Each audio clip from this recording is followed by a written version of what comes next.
got to start our conversation with the number that continues to grow and grow and grow. And in fact, this number was 70% when I wrote the first edition of They Ask You Answer.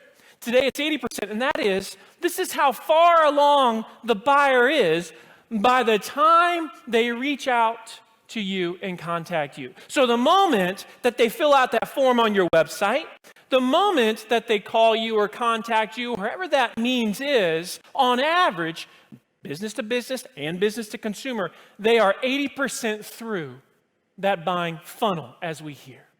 So let's go back in time for a minute, shall we? Let's say it's 25 years ago. What year is that? Took you a minute there. Took you a minute. All right. 1996. Oh, that's fun. Okay, 1996. That was the year, just so you know, email started to become mainstream. And what's funny is many salespeople at the time pushed back on email. No, electronic mail. I ain't going to do no electronic mail. Now, they probably didn't say it like that here in the UK, but it was something like that, right?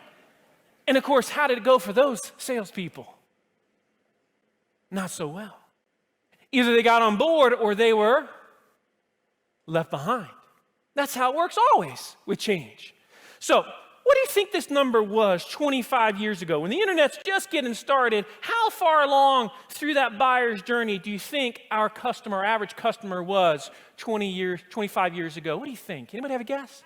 Yeah, 10%, 20-some%. And if I had to make a guess, because they hadn't done this study at the time, right? If I had to make a guess, 20% is where we were 25 years ago. Today, we're at 80%. So the question is, for you, me, everyone in this room, regardless of the size of your business, where is this number going to be? Where is it going to go over the next 5, 10, 15 years? That's right. It's going to go higher. And is it ever going to go back? Now, we might not like it, but it's called reality. And if we want to be successful as business owners, we have to accept the trends for what they are. We can't say, no, that's the marketplace. I'm going to do what I've always done. It doesn't work that way. Now, if this number's true, we got to swallow pills.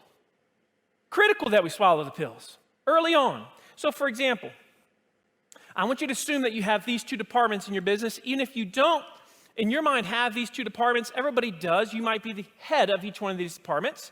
But if this number's true, which department of your organization has a greater impact on the actual sale of the thing? Is it the sales department or the marketing department? Which one? That's right. Yet notwithstanding, by the way, raise your hand if you're in marketing. Okay, here we go. Notwithstanding, when a company is in financial trouble, the first department that gets cut or laid off is who? That's how we pay you back for your goodness. Thank you for making so much impact on the sale. We're going to let you go now.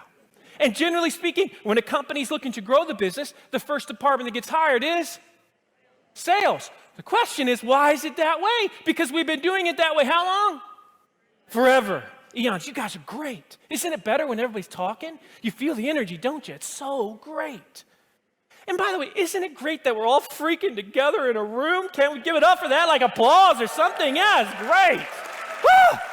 Oh. I don't know about you, but them Zoom calls getting a little old. So, marketing has a bigger influence. Yet, if we look at financial spreadsheets today,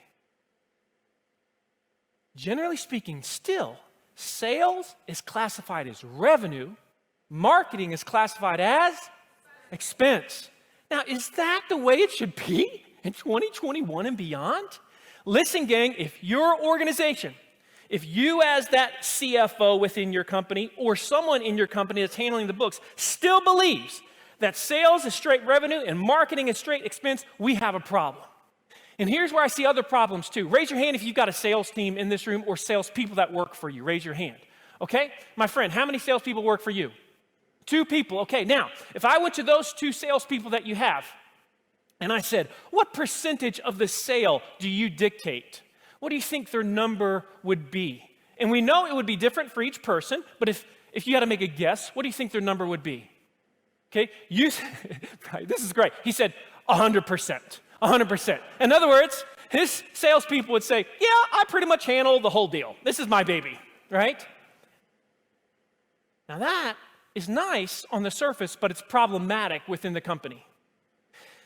The reason is because still to this day, we have too many salespeople. And by the way, I am all sales.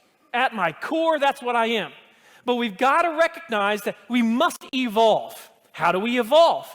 If the salesperson still thinks they're dictating 100% like my friend in the front row, versus essentially what is on average 20% of the sales process that they're dictating, we have a problem because they're never going to go to marketing and say, yeah, I want to be a part of what you're doing. I need to be a part of the front end of the sales experience, because they do. If your team doesn't understand this trend, go back and teach it to them.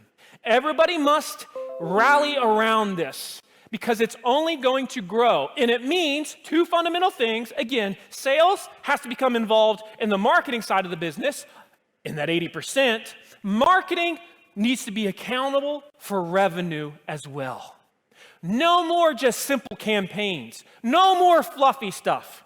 That's the evolution of sales and marketing. This is why so many companies now just call it a simple revenue team, where it's sales and marketing under that umbrella. It's not an us versus them. There's no more silos there when you start thinking that way. This is fundamental to our conversation.